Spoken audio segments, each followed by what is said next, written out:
এটাই তো চলবে, এটাই স্বাভাবিক। কারণ পশ্চিমবঙ্গ কার্যত একটা ইসলামিক রিপাবলিকে রূপান্তরিত করবার অবস্থায় চলে গেছে। 46-এর আগে কলকাতায় যে অবস্থা ছিল সেই অবস্থায় মুখ্যমন্ত্রী মমতা বন্দ্যোপাধ্যায় আজকে পশ্চিমবঙ্গ হয়ে নিয়ে এসেছেন। কার্যত প্রকাশ্যে যেভাবে তৃণমূল কংগ্রেসের নেতা নেত্রীরা বিবৃতি দিচ্ছেন এবং ঈদ উল ফিতরের মঞ্চ থেকে মুখ্যমন্ত্রী যে বার্তা দিয়েছেন, তারপরে এ ধরনের আক্রমণ চলবে। বিজেপি অবশ্যই এই পাথরবাজদের বিরুদ্ধে, আমরা এই ধরনের মুসলমানদের বিরুদ্ধে।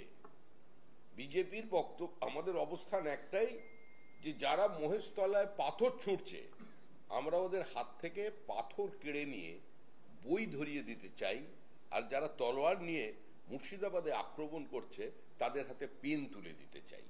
আজকে এটা সংখ্যালঘু সমাজকে বুঝতে হবে, তাদের প্রগতিশীল শিক্ষিত মানুষদের বুঝতে হবে যে কেন পরিবারের লোকজনকে তারা সমাজ বিরোধী হবার পথে ঠেলে দিচ্ছে। ছেলে মেয়েকে মানুষ করছেন এই কারণেই যে বড় হয়ে পাথর ছুঁড়বে।